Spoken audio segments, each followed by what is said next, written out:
Akkam jirtu hordoftoota kabajamtoota odeeffannootiif viidiyoo keenya yeroo darbeerraa barumsa gahaa akka argattan abdii godhachaa miidhaa fi faayidaa walquunnamtii saalaa malee fedhii ofirraa baasuun fidu maal akka ta'e Dr. Sam Robbins hubeeffannee qabannee dhiyaanneerraa itti dhiyaadhaan afeerraa keenya.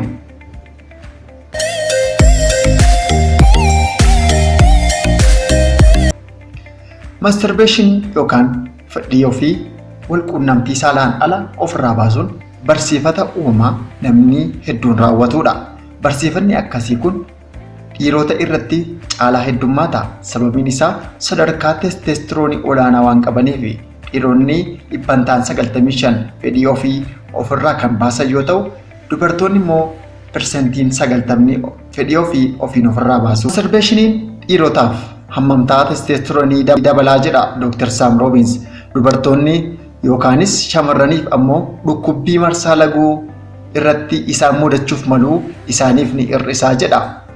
Faayidaawwan kanneen haa qabaatu malee barsiifanni akkasii yeroo baay'inaan raawwatamu miidhaa gurguddaa qaba jedha ogeessi kun.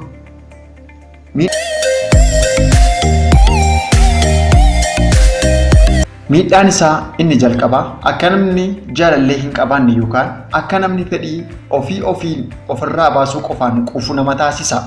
Akkasumas dhiironni shaakala kana baay'isan yeroo bultii ijaarratan yookaan yeroo jaalallee isaanii wajjin ciisan walquunnamtii saalaa dafanii ofirraa baasu.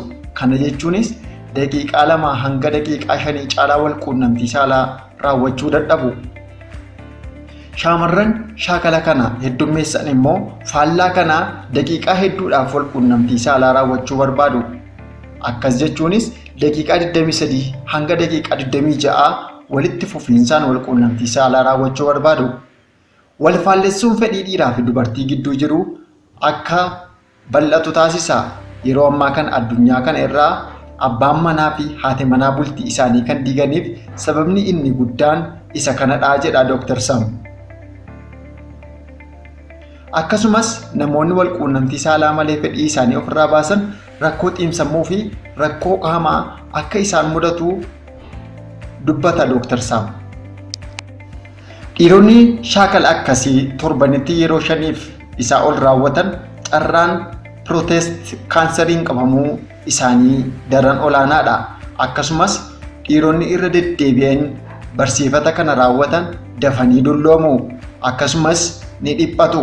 Rakkoon inni hammaataan barsiifatii akkasii fidu inni guddaan sababa hormoon DHT'tiin rifeensi namoota akkasii ijoollummaatti irraa dhumuun moluu ta'u. Kunis kan ta'uu danda'uuf jedha Dr. Sam jijjiiramni negeetiivii hormoonota irratti sababa mul'atuufidha. Kun immoo turtii booda gara dhukkuba kaleetti nama geessa. Molachuun dhiira qofa irratti kan mul'atu yoo ta'e illee carraan kaleen hojiidha ala ta'uu garuu saala lamaan irratti mul'achuu carraan isaa olaanaadha.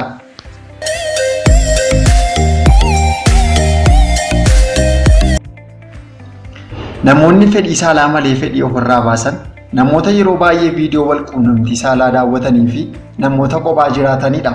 Namoonni akkasii barsiifata kanaan erga baraniin booda fedhii sirrii ta'e jaalallee isaanii wajjin raawwachuudhaaf ni rakkatu. Namoonni fedhii ofirraa baasuun eessatti iyyuu haa ta'u fedhii ofirraa baasuudha rakkoo maalii qaba jedhanii amanan hedduutu jira. Garuu karaa walquunnamtii saalaa fi utuu walquunnamtii saalaa hin raawwatiin fedhii ofirraa baasuu gidduu garaagarummaa guddaatu jira jedha Dr. Sam. Isaan keessaas inni jalqabaan wal tuttuquudha. Inni lammaffaan ijaan wal ilaaluudha. Inni sadaffaan wal fuunfachuu yookaan fooliidha. Inni afuraffaan waliin dubbachuudha. Inni shanaffaan sagalee walii dhaga'uudha. Inni ja'affaan fedhii jaalalaa jiraachuu fa'ii jedha Dr. Sam. Mallattooleen akkasii kun yeroo fedhii ofiin ofirraa baasan hin mul'atanii. Sun immoo jijjiirama hormoonii gara negeetiivitti geessa. Kanaafuu furmaanni isaa maal ree? Gara yaada furmaataatti yeroon isin geessu jedha Dr. Sam. Furmaanni inni jalqabaan barsiifata fedhii ofiin ofirraa baasuu hir'isuudha.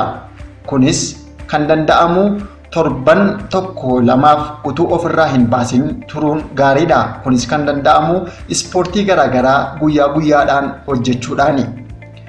Inni lammaffaan viidiyoo fedhii walquunnamtii saalaa yookiin poornii ilaaluu irraa of qusachuudha. Viidiyoo walquunnamtii saalaa agarsiisu ilaaluun rakkoo hamaa hawaasummaa fi xiinsammuu irratti fida. Namoonni viidiyoo akkasii ilaaluu barsiifata godhatan sammuu isaanii keessatti jijjiiramni niwurooloojii ni uumamaa jedha Dr. Sam. Inni xumuraa fi inni sadaffaan nyaata madaalawaa fi nyaata viitaaminotaan gabbate nyaachuudhaan inerjii karaa barsiifata akkasiin dhabnu bakka haa buufannu jechuun goolaba ogeessi kun.